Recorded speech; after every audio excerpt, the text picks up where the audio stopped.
I think this is a huge misconception when talking about McGregor's weaknesses. McGregor doesn't have bad grappling. No. I agree with that, yeah. There's absolutely no evidence that McGregor has bad grappling. Give me some evidence and we can talk about it. But we can talk about the ones that people normally talk about. Yeah. We go first with Chad Mendes.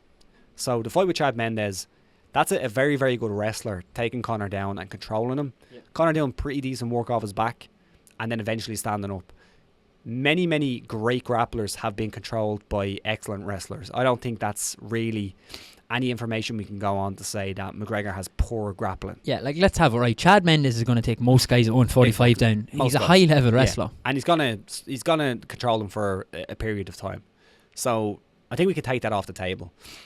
Let's look at Max Holloway in terms of McGregor's good wrestling and his good grappling. Max Holloway at the time wasn't the best grappler, wasn't the best wrestler, but I think we saw some bits and pieces from McGregor's ground game and his takedowns that clearly he's capable there. Like, I mean, he's not bad. Then you can look at, say, the Nate Diaz fight. The first Nate Diaz fight submits Conor McGregor, so like obviously there's a problem there. But let's be honest, Conor McGregor got absolutely smacked out of it on the feet. Conor McGregor was out on the feet. That wasn't really submissions. It was a beautiful submission. Conor tried to do the same escape that he done against Chad Mendes, which is kind of dangerous because he's putting himself into the choke to escape the choke. It's like a last-ditch effort. Yeah. It's not great, but that was mostly striking. Like, Conor basically, I'm not going to say give up because I'm not sure if that's the right phrase to use, but Conor basically gave that choke away because he was about to get pummeled with strikes from the top. He was about to get pummeled.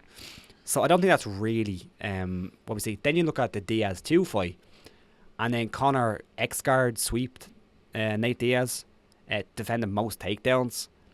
You're not X-guard sweeping Nate Diaz if your grappling is bad. Yeah. If you want to say that Conor McGregor's worst attribute is his grappling, fair enough. But if you want to say that Conor McGregor's grappling is bad, I think that's completely off the mark, personally. Yeah, I agree. I seen actually, and the Khabib fight, right? He did well in that Khabib fight. Fine in that fight. Like, as in, I forgot to talk about that Khabib is going to take every fighter at probably 170 and below down at some point. He's going to get you, because he just so aggressively pursues a takedown. But McGregor defended pretty well. Yeah. And if you believe what he says about his training and his camp, he done damn well considering. Yeah. I mean, Bilal Muhammad, I seen put out a tweet. It was in response to, it was a video of McGregor saying he was on the sauce for the camp. Yeah. And Bilal said, well, maybe if you weren't drinking you could have defended takedowns. Yeah. I think that's a really lazy line. Yeah. Because he done all right. He done pretty well in that fight. He done okay. I don't think there was any his grappling in that fight was anything to be ashamed of. That's the thing. Like, I think a lot of MMA fans, especially with guys who are as polarizing as, say, McGregor and other people, they look at it as like this weird zero-sum game of it's either you have great grappling or you have terrible grappling. And if your measuring stick is that he got mauled by Khabib, that means he has bad grappling. That's a terrible measuring stick, because then you can look at everyone that Khabib has mauled, like Dustin Poirier, and say Dustin Poirier has bad grappling. Dustin Poirier does not have bad grappling, and I don't think anybody would say that.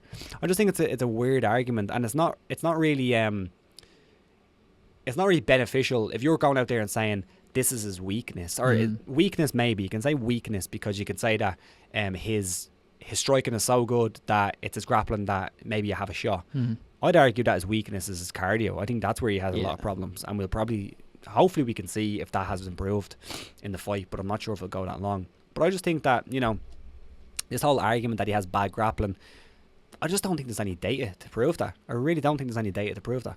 Yeah, I think it's lazy, and especially just because he leans so heavily on his strength, which is the left hand and the striking. Yeah. Obviously, he's going to do that. It's a weapon. Yeah, exactly. What do you want him to do? Just say, "Oh fuck, I'm not using that just because you said my grappling is shit." Yeah.